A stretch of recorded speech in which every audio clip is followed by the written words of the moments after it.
बसंत पंचमी का दिन, महाराज सरस्वती का दिन, जिस दिन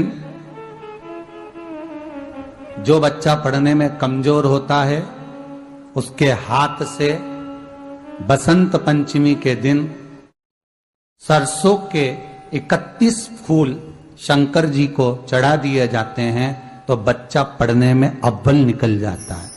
उसके बच्चे को कभी नहीं कह सकते कि पढ़ने बैठ, वो खुद बैठेगा। केवल आज बसंत पंचमी का दिन, एक ही दिन चढ़ता है। और बाकी के सरसों के फूल आपको मालूम है कि रोग मुक्ति के लिए तो होते ही हैं। ये तो आपको पहले भी वर्णन किया महाराज कि जब कोई एकदम रोग आ जाए और डॉक्टर एकदम बोल दे कि ये रोग भारी आ गया है और इसकी जांचें जाएंगी और फिर ये कुछ भी हो सकता है, तो क्या करा जाता था कि 108 सरसों के फूल लाकर तुरंत शंकर भगवान को चढ़ाए जाते थे महाराज। तो चढ़ाने के बाद में रिपोर्ट अच्छी आती है। ऐसा नियम है। कहीं ठेका, कोई ठेकेदारी करते हैं ना, जो ठेका भरते हैं कि भाई मेरा टेंडर आना चाहिए, मेरा ये काम होना चाहिए, मेरी मल्टी बनना चाहिए, या मेरा ये काम के लिए जा रहा हूं, ये काम फतेह होना चाहिए, उसके सबके हाथ पैर जोड़ने से अच्छा एक काम करो, बस 108 सरसों के फूल उठाओ, शंकर जी का उद्धतेश्वर महादेव का नाम लिखो और छोड़ दो, शिव जी के ऊपर एक एक कर चढ़ा दो, वो ठेका तुम्हें ही मिलेगा, वो काम तुम्हारे पास ही आएगा।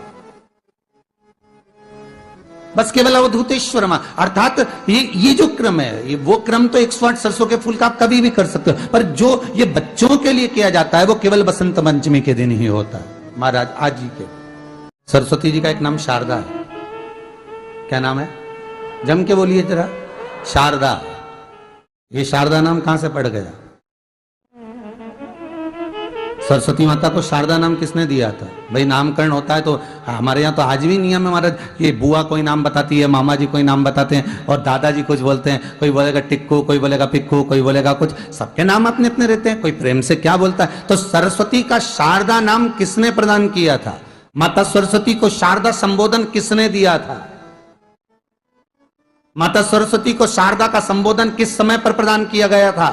जिस समय पर शंकर और पार्वती भ्रमण पर निकल रहे थे और भगवान ब्रह्मदेव सरस्वती को ढूंढ रहे थे, और माता सरस्वती को ढूंढते हुए ब्रह्मा जब भगवान शंकर की साक्षी में पहुंचे हैं, तब भगवान शंकर से ब्रह्मदेव ने कहा आप कहीं सरस्वती को देखें तो मुझे भेजिएगा, मेरे पास में भेजिएगा।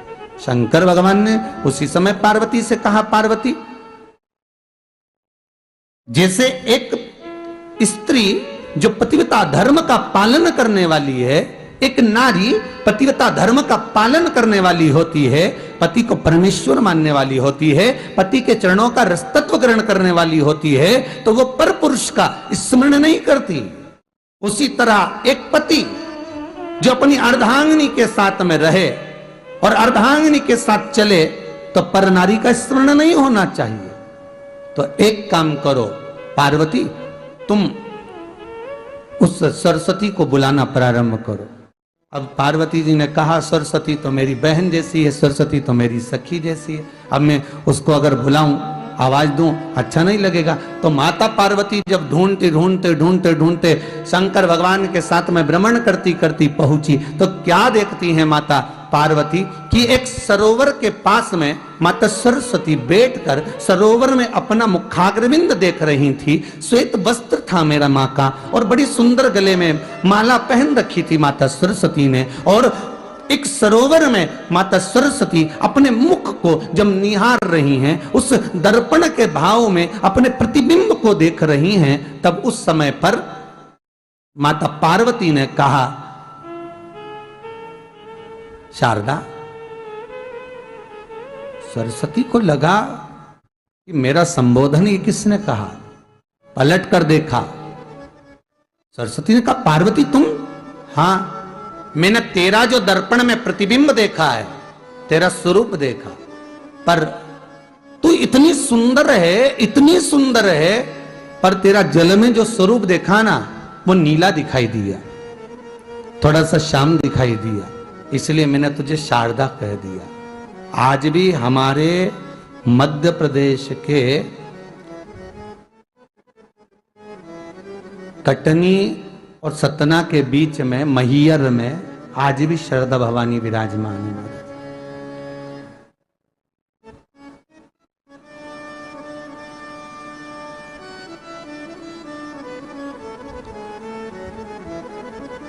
धार जिले में जाएंगे तो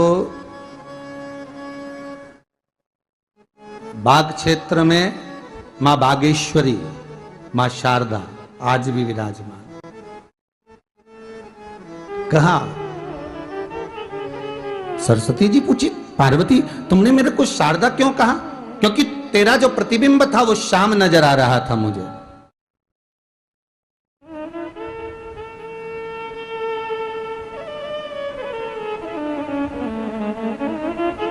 उस प्रतिबिंब को देखकर मैंने तुझे शारदा का संबोधन दिया।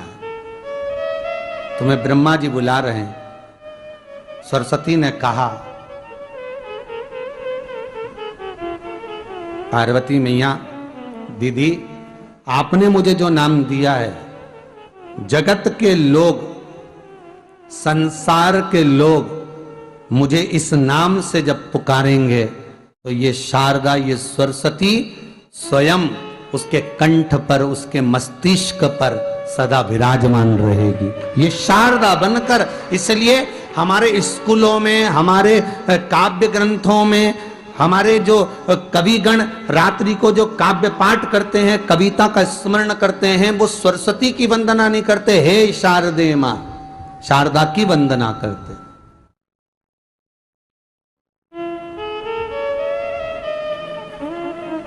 कभी आपसे कोई पूछ ले कि शारदा नाम पार्वती सरस्वती का कब पड़ा, तो आप बता सकते हैं कि ये माता शारदा नाम कोई सहज नहीं है। मां ढूंढने के लिए जब निकली, ब्रह्मदेव के कहने पर भगवान शिव के साथ भ्रमण करती। नाम का उच्चारण कोई सहज नहीं होता। कोई देखता होगा, दादाजी ने अगर किसी का नाम कुछ रखा है तो कुछ सोच के रखा होगा, पिताजी ने अगर कुछ रखा है तो उसके मन में कुछ आया होगा तो रखा होगा, मम्मी ने अगर कोई नाम रखा है तो उसने कोई विचार कर कर रखा होगा। कोई नाम अगर किसी का रखा जाता है तो उसके अनुकूल रखा जाता है कि हो सकता है कि वो नाम की क्या उसके मन में चल रहा होगा।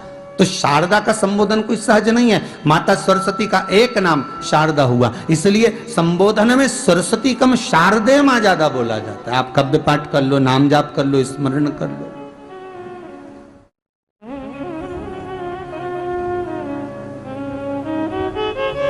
शिव को प्रिय है पुष्प में आंक का पुष्प, जो आंकड़े का पुष्प होता है, शंकर को बड़ा प्रिय है। और दूसरे नंबर पर शंकर को प्रिय है शमी का पुष्प, बहुत ध्यान देना महाराज। तीसरे नंबर पर शंकर को प्रिय है महाराज सरसों का पुष्प। सरसों होती है ना, जो राई अपन बोते हैं, सरसों बोते हैं, उसमें पीले कलर का जो पुष्प लगता है।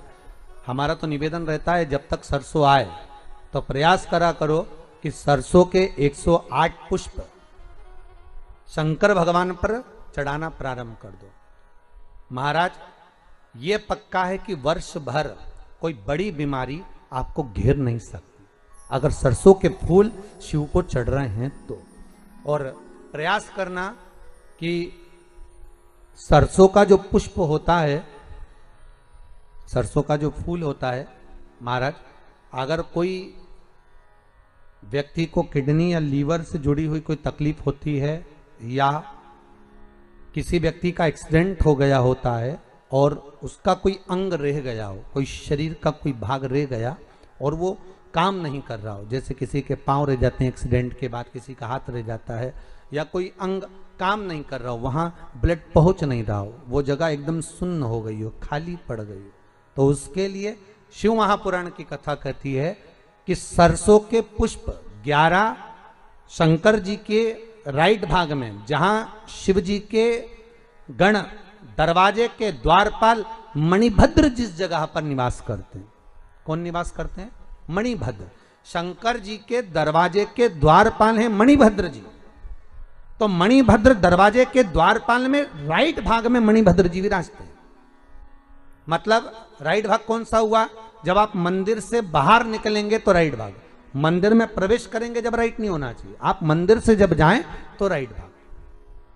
मतलब आप मंदिर से राइट से जाएंगे तो शंकर जी का भी राइट हो जाएगा, क्योंकि शिव जी ऐसे बैठे हैं तो शंकर जी का भी राइट हो गया, देवता उनका भी राइट हो गया, तो राइट भाग सीधा हाथ मणिभद्र जी का स्थान।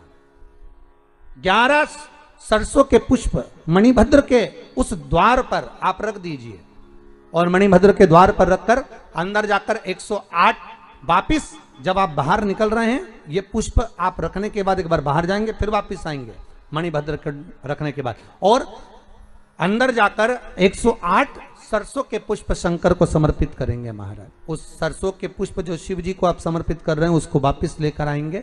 श्री शिवाय नमस्तुभ्यम बोलकर उस सरसों के पुष्प को महाराज सरसों के तेल की बोतल में उसको डाल लीजिए। शंकर भगवान को किसी भी प्रदोष में, शाम के समय प्रदोष काल में उस तेल को वापस ले जाकर चढ़ा दीजिए शिव जी को, उसको वापस लेकर आ जाइए। उस तेल का प्रयोग आप नाभि में डालिए और जो शरीर काम नहीं कर रहा उस स्थान पर कम से कम 15 दिन 20 दिन तक उसकी मालिश करना प्रारंभ करिए। बाबा चाहेगा तो चलाने का प्रयास कर देगा और वो अंग, वो शरीर काम करने लगेगा। मणिभद्र का स्मरण। श्री शिवाय नमस्तुभ्यम, सब बोलिए एक बार जमकर। श्री, अरे पहले बोल दिया, हमारे साथ तो बोलो। श्री शिवाय नमस्तुभ्यम। भगवान शिव के मंत्र का स्मरण कर कर कर। एक बार माता सरस्वती जी ने लक्ष्मी जी से कहा, मैं बहुत परेशान हो गई हूं लक्ष्मी, मैं बहुत परेशान हो गई लक्ष्मी। लक्ष्मी जी ने सरस्वती जी से पूछा, क्यों परेशान हो गई सरस्वती, बात क्या है? परेशान होने का केवल कारण इतना सा है कि मेरा काम है गायन करना, मेरा काम है जनमानस में जिसने बहुत अच्छा काम किया होता है उसका गायन करना, देवता में उसका व्याख्यान वर्णन करना। मैं इसलिए परेशान हो गई हूं कि 33 कोटि देवी देवता में केवल एक देवता ऐसे हैं, देवाधिदेव महादेव, जो बिना सोचे समझे दान करते रहते हैं, बिना सोचे समझे पुण्य करते रहते हैं, बिना सोचे समझे दान करते रहते हैं, कुछ सोचते ही नहीं, उन्होंने उठाया और दे दिया। इनके दान का मैं व्याख्यान करते करते, इनके दान का वर्णन करते करते, इनके दान का गुणगान करते करते, इनके दान का महत्व कहते कहते कहते कहते मेरा मुख थक गया है। अब मैं करूं तो करूं क्या? इतने में लक्ष्मी जी बोली, जितनी तू परेशान है उससे दुगनी मैं परेशान हूं। अब लक्ष्मी जी ने जैसे कहा कि मैं परेशान, तो सरस्वती जी ने पूछा कि तू क्यों परेशान है? अरे भोलेनाथ जी का क्या है, कहीं पर भी चले जाते हैं, किसी को भी देख लेते हैं, एक लोटा कोई पानी चढ़ाते दिखता है, तुरंत खड़े होकर कह देते हैं, जा तेरे पास में संपदा की कभी कमी नहीं होगी। अब वो तो कह के आ जाते हैं, लक्ष्मी जी कर रही, इतनी ड्यूटी बढ़ गई, इतनी ड्यूटी बढ़ गई कि मुझे दौड़ दौड़ कर उनके यहाँ संपदा देने जाना पड़ता। अब मैं भी परेशान हूं। अब ये दोनों परेशान होकर ब्रह्मा जी के पास गए। अब ब्रह्मदेव से कहा, प्रभु, इतने में सरस्वती जी बोली, स्वामी स्वामी स्वामी। स्वामी जी ने कहा, क्या बात है? ब्रह्मदेव बोले, तुम दोनों आज मेरे पास किस लिए आई हो? सरस्वती जी बोली, मैं बहुत परेशान हो गई। लक्ष्मी जी बोली, मैं भी परेशान हो गई। सरस्वती जी बोली, क्यों परेशान हो गई? तो कहा कि शंकर जी का गुणगान गाते गाते, गुणगान गाते गाते, अब कोई आप एक माता ने कल पत्र लिखा था, उस पत्र में लिखा था कि अगर मैं पूरी जिंदगी शंकर का गुण, आपने वो बड़ा पत्र देखा था ना, उस पत्र में लिखा था कि अगर मैं पूरी जिंदगी शिव का गुणगान गाती रहूं कि शंकर जी ने क्या क्या दिया है, तो वर्णन नहीं कर सकती। जब इंसान की ये हालत है तो देवताओं की क्या हालत होगी? तो सरस्वती जी ने कहा, मैं गुणगान कर करके थक गई। लक्ष्मी जी करी, मैं दे दे के थक गया। इसलिए ब्रह्मा जी तुरंत उठकर बोले, तुम दोनों से ज्यादा मैं परेशान, तुम दोनों से ज्यादा मैं परेशान हूं। तो इतने में तुरंत लक्ष्मी और सरस्वती जी ने पूछा, तुम कैसे परेशान हो? ब्रह्मा जी बोले, मैंने किसी के भाग्य में लिख दिया कि ये जिंदगी भर ठोकर खाएगा, ये जिंदगी भर रोएगा, ये जिंदगी भर तकलीफ भोगेगा, इसको ये रोग आएगा, इस रोग में ये बीमार होकर समाप्त हो जाएगा। मैंने इसके भाग्य में इतना इतना लिखा, और वो एक लोटा पानी लेके शंकर जी के मंदिर पहुंच गया और शंकर जी ने उसका भाग्य बदल दिया। तो मेरी लिखनी को भी भाग्य को बदल दे रहा है। ये कलयुग में हो क्या रहा है समझ में नहीं आ रहा। ब्रह्मा करे कि मेरी लेखनी को पलट दे रहा है, वो महादेव से मैं भी परेशान हो गया। तीनों मिलकर पार्वती जी के पास पहुंच गए। माता पार्वती जी बैठी थी, तब साधना में मिलीन थी। अब तीनों बैठकर भगवान पार्वती जी के पास पहुंचे। माता पार्वती जी ने पूछा, ब्रह्मा, लक्ष्मी, सरस्वती, आज कैसे आना हुआ? सरस्वती जी बोली, हम बड़े परेशान हो गए, तुम्हारे पति तब पुण्य कर रहे, तब पुण्य कर रहे, इतना दान कर रहे कि हम बोल बोल के थके जा रहे। लक्ष्मी जी दे दे के थकी जा रही है। अच्छा, और ब्रह्मा जी तुम कैसे आए? ब्रह्मा जी बोले, मैंने ललाट पर लिखा था कि ये दुख भोगेगा, तकलीफ भोगेगा, कष्ट भोगेगा, इसकी किस्मत में कभी मकान नहीं रहेगा, इसकी किस्मत में कभी जमीन नहीं रहेगी, इसकी किस्मत में संतान नहीं रहेगी, इसकी किस्मत में ऐसा रहेगा। मैंने कितना कितना लिखा था, पर वो लोटा भर के शंकर जी को जल चढ़ाता है और देवाधिदेव महादेव प्रसन्न होकर उनके भाग्य को बदल देते हैं। हम तीनों परेशान हो गए, इसलिए हम अपनी नौकरी छोड़ने के लिए आए। हमें अब यहां सर्विस करना ही नहीं, जब हमारी चले ही नहीं तो हम करके करेंगे क्या। पार्वती मैया आप कुछ कहो। पार्वती जी बोली, मेरा पति मेरे कहने में कभी नहीं चलता, मेरे कहने में चले ही नहीं तो मैं बोलूं क्या उसको, वो मेरे कहने में चलते तो मैं कह देती। फिर भी अगर आप कह रहे हो तो मैं बात करती हूं। पार्वती जी भी शिव जी के पास गईं, लक्ष्मी सरस्वती ब्रह्मा तीनों चारों शिव जी के पास गए, भोलेनाथ जी को एक लोटा जल चढ़ाया, शंकर जी प्रसन्न हो गए। प्रसन्न होते से बोले, मांगो तुम्हें क्या चाहिए। इतने में ब्रह्मा जी बोले, तुम ही देख लो, अब भी के अब भी हो गया, अब भी 1 सेकंड हुआ बस, तुमने पानी चढ़ाया और वो बोल दिया मांग क्या चाहिए। अब इतने में पार्वती जी बोली, प्रभु बस इतना सा चाहिए। ब्रह्मा जी बड़े दुखी हैं, क्यों? इनने भाग्य में लिखा किसको ये दुख आएगा, इनने भाग्य में लिखा किसके यहाँ औलाद नहीं होगी, इनने भाग्य में लिखा किसको ये बीमारी आएगी, तुमने पलट क्यों दिया। ब्रह्मा जी तुम समझ नहीं सकते, चक्कर ये है कि मेरे पास कोई आता है, मेरा नाम ओघड़ दानी है। ओघड़ दानी का मतलब होता है जो कुछ सोचे समझे बिना दे दे, ओघड़ दानी है मेरा नाम। तो ब्रह्मा जी बोले, तो तुम्हारे पास जो हो वो दो ना। शंकर जी बोले, मेरे पास जितना था मैंने सब लुटा दिया, बस केवल डमरू बचा है, केवल अकेला डमरू और गले में सांप, त्रिशूल। और कोई भी अभी तक मंदिर में आया उसने आज तक नहीं किया कि तुम्हारा सांप दे दो।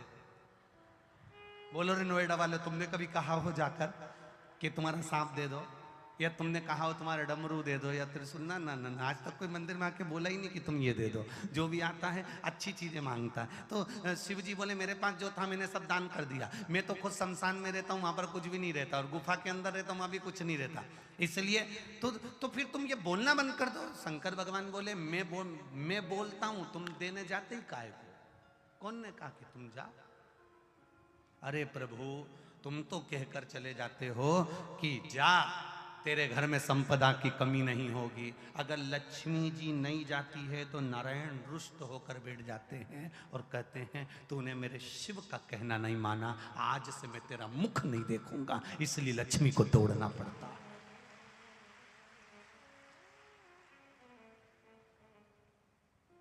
देवता भाग्य बना सकते हैं, देवता तुम्हारा भाग्य लिख सकते हैं, देवता भाग्य का लिखा तुम्हारे सम्मुख में ला सकते हैं। केवल भाग्य को बदल सकता है तो वो देवाधिदेव महादेव बदल सकता है। जो रावण को लंका दे सकता है, बाणासुर को हस्त दे सकता है, भस्मासुर को भस्म करने का आशीर्वाद दे सकता है, और एक चोर को कुबेर बना सकता है, वो कोई साधारण नहीं हो सकता है। एक चोटे को जो चोरी करने शंकर के मंदिर गया है, उसको कुबेर बना दिया।